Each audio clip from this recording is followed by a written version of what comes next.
All I need y'all to do is keep racking up those points. I don't care who wins. Just somebody rack up those points.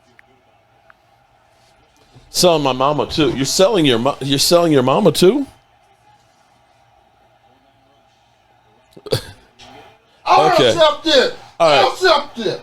Oh, Tennessee is making a comeback. Okay. All right, guys. Because I love you. Because I love you guys. There's no reason why I'm going to see if I can get a special guest on here. Okay. Garoppolo. All right. Oh no, Lou. You're gonna like this. Okay.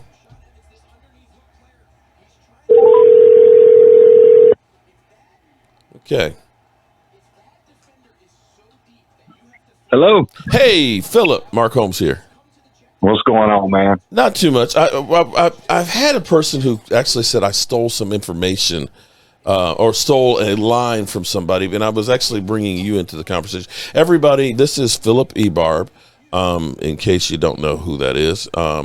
He is actually Dak Prescott's uncle who helped raise Dak Prescott.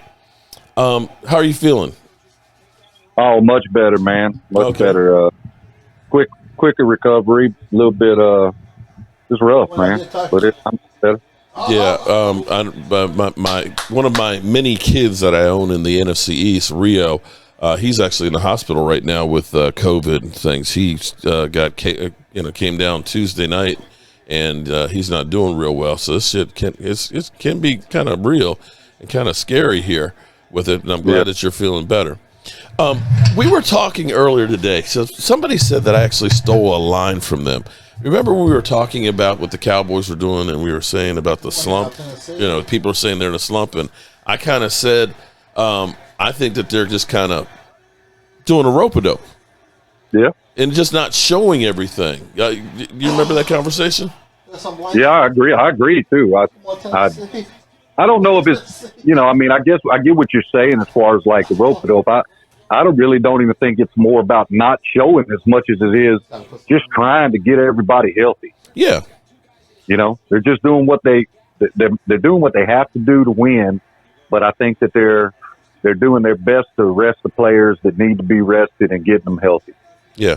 Now, see, I know. So, a little bit of rope-a-dope for sure. Right. I know you end up hearing so much just BS and stuff, where people will say things about Dak and this, that, and the other.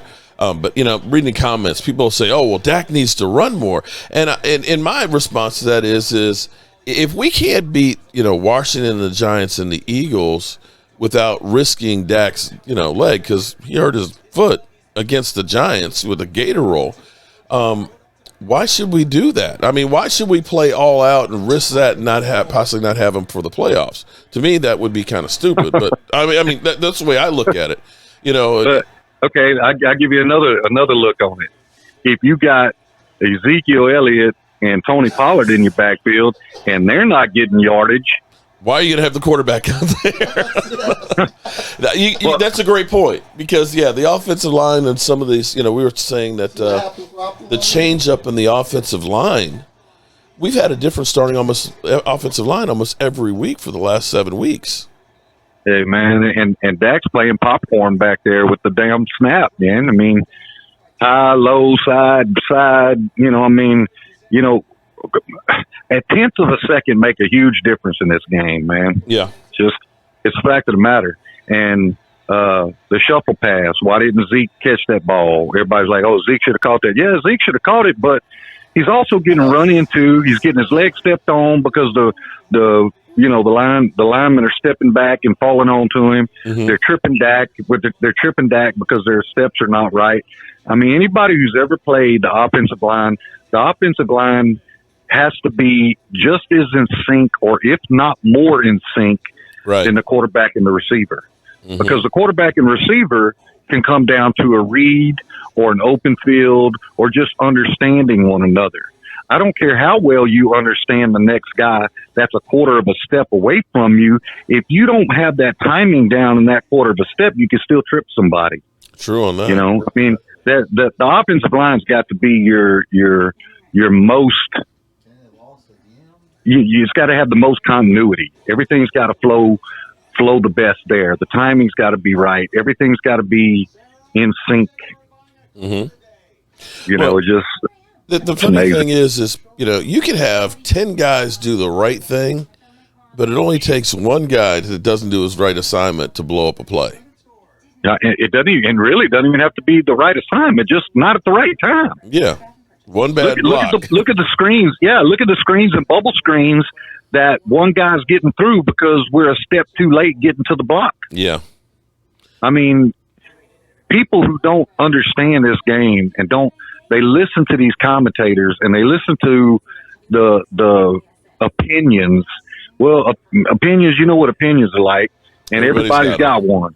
So, you know, that's all fine and good. But if you don't, this is my thing. I'm a real coach. Been a coach my whole life. My daddy was a coach. Yeah. My sister was a coach. You know, our family were players and coaches. It's all we ever known.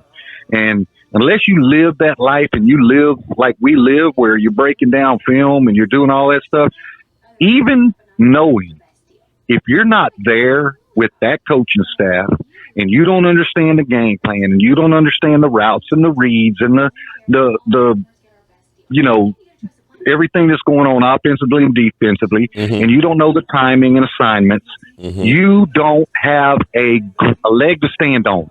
Shut up and be a fan because you don't understand. Yeah. You don't know. Oh, Dak threw that in the wide open field. There was nobody there. Because if you go watch Brian Baldinger on the Star game, he broke down the last game, and there was a route. You see Cooper run 20 yards out and just stopped. If he'd have broke to the right and run to the open field where Dak threw the ball, he was wide open. Touchdown. He showed another one, CD, in the middle of the field where CD turned to the inside towards the defense, where if he'd have turned outside, he'd have been wide open. Right.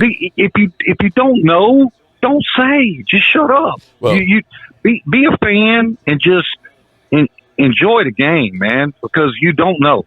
Yeah. Let me say that Chris May says, tell Dak we love him and go fight and win. So, you know, it's funny because it's always a few people that are just always assholes that no matter what you do, they're going to hate and not be happy. But I'm sitting here looking at the team from a 6-10 season last year.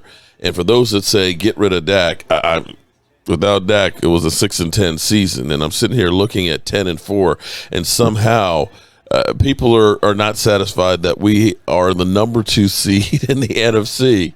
The team has got a defense now like it hasn't had since the 90s, and people are just bitching. And you would think that we were like the Giants. You would honestly, if you came from Mars and landed right now and just listened to them talking about the Giants and talking about the Cowboys, you would think that both of them were loser teams. Yeah. Well, and again, it's like this is how narrow-minded and stupid these people are. When we talked about this earlier, we're 10-4. Yeah. 6 of those wins were handedly, very easily, openly on the offensive back. Those first big 6 wins were on the offensive back. The defense was not playing that great. We had some picks. We had some good things showing. Micah Parsons was flashing. Don't get me wrong. But were we the number 1 defense in the league? No. And we're still the number 2 offense. We're still the number 2 offense in the league. Right. You know, in total yardage. But then yet, here everybody gets healthy, and Parsons is killing now, and everybody's starting to pick it up, and D-Law's free. Why? Because you can't focus on one player. Yeah. You know, you can't focus on one player now because they're healthy on the defense. Well, when you're not healthy on the offense and you can go to 2 deep all the time, when your second team, your number 2 tight end is your leading receiver, is that because that's who Dak wants to throw to? I mean, not to say that he doesn't like Schultz, and Dak's going to spread the ball around, but do you not think how you going to throw deep when you got linebackers dropping and they're in a 2 deep coverage and everybody else is man-to-man? So they're man-to-man with their D-backs, except their safeties are playing 2 deep and your linebackers are dropping. Where's the open field? In the front. That's it. Because they're selling out on the run because we've been hurt and our offensive line's just not getting it done yet. So, you know, I think it's all going to come around. Let them all talk all the shit they want because Now we're starting to get healthy. We're going to be healthier. They're going to sit out a few this week. I think Tyron Smith's probably going to sit out again. I guarantee you they don't run Zeke and Pollard as much as they probably use them like they did last week. And they're gonna continue to get them healthy, continue to get them reps, but get them healthy, and everything's going to open back up. Everything's going to be just fine. So kind of resting them without taking them out completely out of the mix. Oh, come on. Right. Yeah. Right. Which makes sense because, this whole thing that people seem to think that, we want to have a 40-point blowout, every game. It's ridiculous because I'm sitting here saying that, Washington did beat Tampa Bay, and Tampa Bay just lost to the Saints, and you see the Packers, giving up 30 points a game, in the last 4 games, and you've seen the Rams up and down. There's nobody out there that you say is constantly every week a great team, seems like people think that we're supposed to be. Well, the Cardinals were 10-3, 10-2. Yeah. When who beat the crap out of them? The Lions. Oh, the Lions. Lions. The Lions. Yeah. And the Lions lost to Jaguars, didn't they? Yep. Like, are you freaking kidding me? This is the NFL, man. It's the NFL. Anybody can beat anybody on any given day. That's right. And on top of that, it's about your health and your matchups in your health. Mm-hmm. Emmanuel Dumbo, Acho, freaking dumbass. He's taking. He's going to sit there and say, "For you, hasn't he?" He's going to sit there and say, "Kyler Murray doesn't have weapons." Yeah, man, shut up, dude. DeAndre Hopkins is still probably the best receiver in the NFL, man. Just shut up. Like, I'm just waiting. Let everybody keep saying what they say. It just is what it is, man. But Mark, you offer it up, man. You don't have a choice. You're in the world where they're gonna talk and they're gonna run their mouth about you and they're gonna do what they got to do. Yeah. The fact of the matter is, are any of them as successful as you are at what you do? No. I mean, you've grinded this thing out. You found your own way in what you're doing. You don't hold judgment on anyone.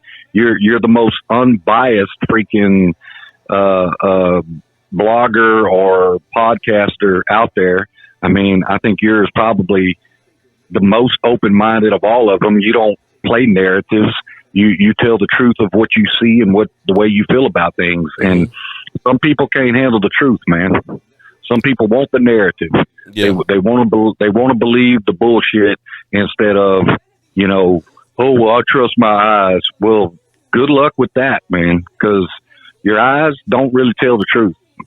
True on that. Your eyes don't tell the truth. If you don't know what's going on and you don't know the reads and you don't know the routes and you don't know the assignments, guess what? Your eyes aren't telling the truth. Well, I tell you what, it's almost comical to me because, I'm fortunate that I can work from my workshop and I got the TV on. So you're going from one show to the next. It's funny how every show has the same narrative. It seems like in the morning they come up with the script and here's what we're going through. And everybody is saying the exact same thing. And once they ended up talking about how Matthew Stafford, should be a Hall of Famer, I was like, the fuck are you? I was like, literally. Cocaine is a hell of a drug. They're like, he's the fastest quarterback to 50,000 yards. And it's like, do y'all remember garbage time? When y'all basically said Dak Prescott, he's getting all those 400-yard games because it's garbage time. By definition, in every game Matthew Stafford played for the Lions was garbage time because they were always behind and had to try and catch up and pass the football. It's like, you guys, that's basic football. You don't see that? It drives me crazy. And that's where people turn around and say, we should have traded for Matthew Stafford and let Dak walk.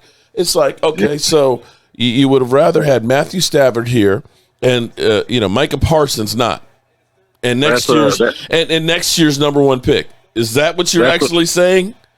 That's those football fans that are living in what was it? What was that place called? The apartment complex in New Jack City, Right, the crack house. the Enterprise. But seriously, I had a person in here comment and said, Dak needs to run more, and I was just like, yeah, I said I don't want him to run right now in a game against the Giants or in things where guys are looking and saying, only thing we have to live for is ruining somebody else's season. So let me see if I can take Dak out. And then he says, oh, it's okay because we have Cooper Rush, and I'm like, seriously? Yeah. Yeah. And that's the kind of mentality you get with some of the people out there. So you just have to kind of just brush it off. So I know you get your share of people getting under your skin. And sadly, I really like Cooper Rush, and I think he's probably the most underrated backup in the league. I don't think he gets the credit he deserves, really. Yeah. But it's not the same thing. It's not the same leadership. It's not. Do you think that they would have jumped the guy for hitting Cooper Rush out of bounds? No. I mean, it's a different world, man, and they don't understand. Well, they certainly didn't for Andy Dalton last year. I remember Andy Dalton getting jacked up. Oh, well, he just left him laying on the ground. Yeah. It just is what it is, man. But, hey, man, I'll jump on your show anytime, bro. You just give me a heads up. Well, I appreciate it. Like I said, it's out of just basic respect. I was just talking about Greg Olson and what a great job he does commentate. Oh yeah, he's real good. Greg Olson is. And you know what I say? What I say is I put him in the same caliber and in the same class as you when it comes to your podcast. Well, what I'm saying is you don't have a bias, man. And I mean I'm not saying you're not a fan. I'm not saying you don't have some bias to your team and you're not a pro Cowboy. I'm not saying that. That's fine. But even being a pro Cowboy, you still call it like you see it. You still don't like pull punches. You're open minded to whatever other people say. I've heard you in Philly 500, who is the most biased and. He's a dingbat, as he calls himself. Come on, man. That dude, he's funny, and he's a good character for you to have on there. But let's be real, man. That dude is not a football aficionado, I promise you. So I put him right up there with the KMs of the world. Oh, boy. Well, that reminded me, the name of the building was the Carter from New Jack City. Yeah, the Carter. There you go. These people live in the Carter. Dallas Cowboy fans that live in the Carter. No, but like I was saying about the KMs, man, they don't know as much football as Marsha Brady, and the only reason she knows is because the football hit her in the nose. Well, you know what a lot of that is, though, is people are looking for attention. It's kind of like a 2-year-old. They don't care if it's good attention or bad attention. It's just about getting attention.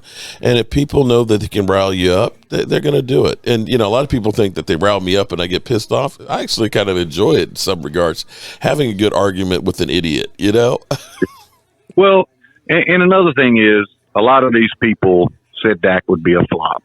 A lot of these people said Dak was never going to make it, and then they don't want him to make it. So every time it looks like there's a slightest flip or the slightest fall off, oh, well, look how bad he is. Look how bad he is. But when he's doing great, it's, they go in hiding then. They're like cockroaches. Yeah. Okay. Yeah, they are like cockroaches. Mm-hmm. Yeah. Yep.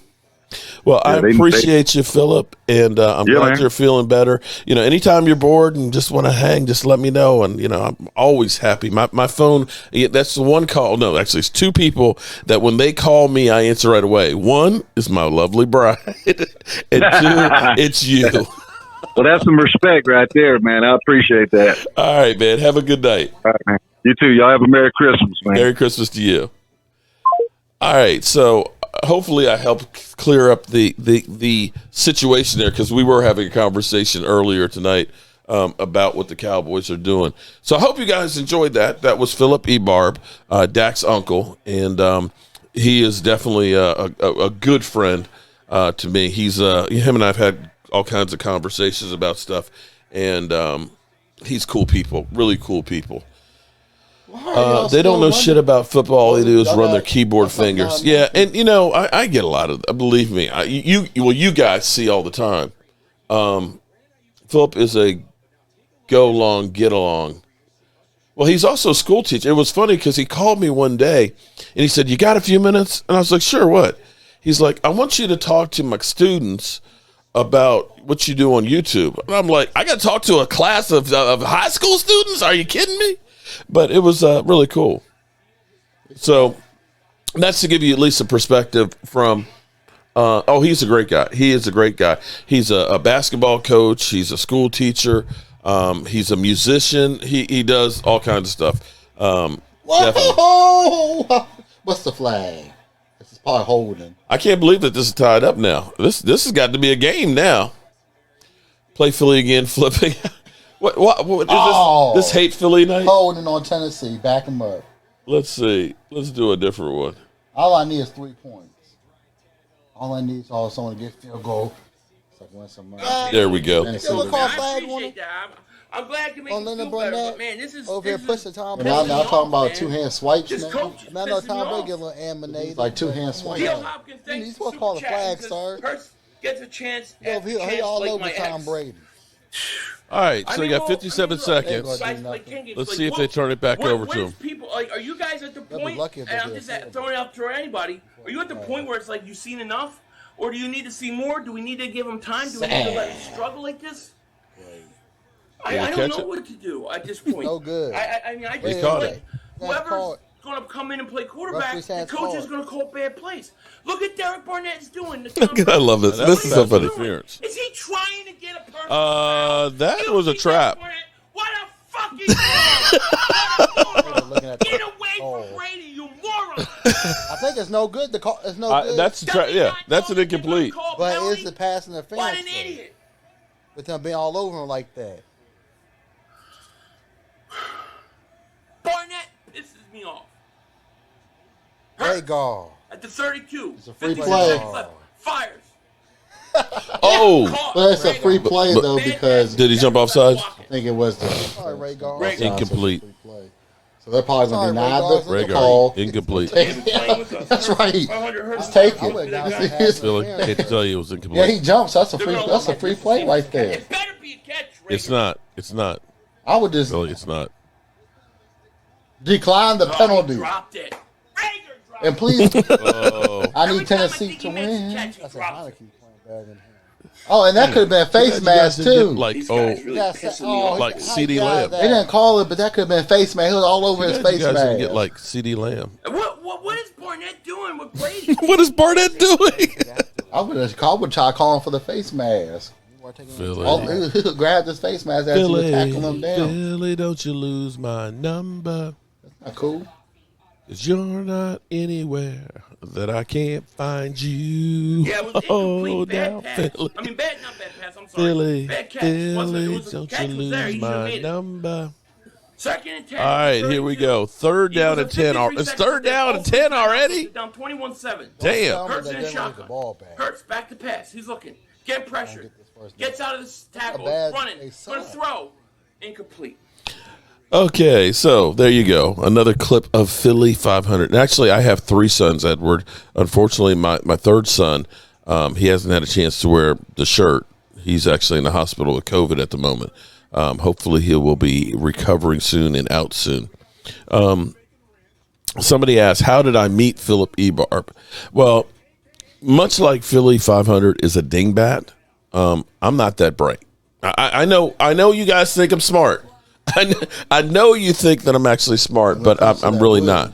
It was funny because somebody had actually, when I first started having shirts, somebody shared with me Philip's Facebook account. They said, "Oh, this is Dak Prescott's uncle." He said, "You should friend him on Facebook, and maybe you can get like one of the shirts and stuff to him to get to Dak." And I was like, "Okay, sure, it's right, really, his uncle." And I went on his page and I started looking at pictures. See, I get a picture with Dak. I'm going to say me with Dak. You're making sure it's like, "Hello, I'm here. I'm here with this famous person. Look at me," right? Because you're not always there. You haven't been there. And I'm looking at all these pictures of him and Dak, and I'm seeing like kid pictures and young pictures and them out fishing. I was like, wow. And it's not saying me with Dak out. Oh, it's just like, out fishing for the day. Jeff, I got it. And so I'm looking at this. I'm saying, this really is his uncle. And what I noticed, because I don't do that much Facebook. I really don't. I'm a Facebook hit and run. I post and go. I just don't have enough time to go down the rabbit hole that is Facebook. Because it's you get going and it's just like now you're just stuck, and it's kind of like YouTube's my thing. I post on there and stuff and things, but I'm not really into Facebook that much. And I'm looking here, and I'm seeing that I had a message from Philip. And it's like, wait a minute, he sent me a message. Dak's uncle sent me a message. And I'm reading it, and it's saying, Mark, how you doing? I'm Dak's uncle, and I appreciate what you do. I don't always agree with what you're doing, but I think that you're actually really, really good. If you ever need anything, let me know. That was a message I got from him. And I had replied to that message. You know what I replied? A thumbs up. So this message was like a year before. I'm looking at this, and now I'm really reading it and saying, I'm Dak's uncle, Philip Ebarb. And I was like, I just gave him just a thumbs. I was like, okay, thanks a lot. Okay. It's like, you dumbass. You freaking dumbass. And so then, I had to go ahead and do the walk of shame. Hey, Philip, how you doing? Mark Holmes, thanks for the kind words that you said a year ago. And then we got on the phone talking, and, we talked quite a few times. In fact, what's funny, that dude's shady as hell. What are you talking about? It's actually funny because you guys remember over the summer when Mike Fisher said on Saturday, that's the first day, when they were talking about Dak Prescott's second surgery? Oh. What's funny is on Monday before that, as people say I'm stealing people's stuff, on my live stream,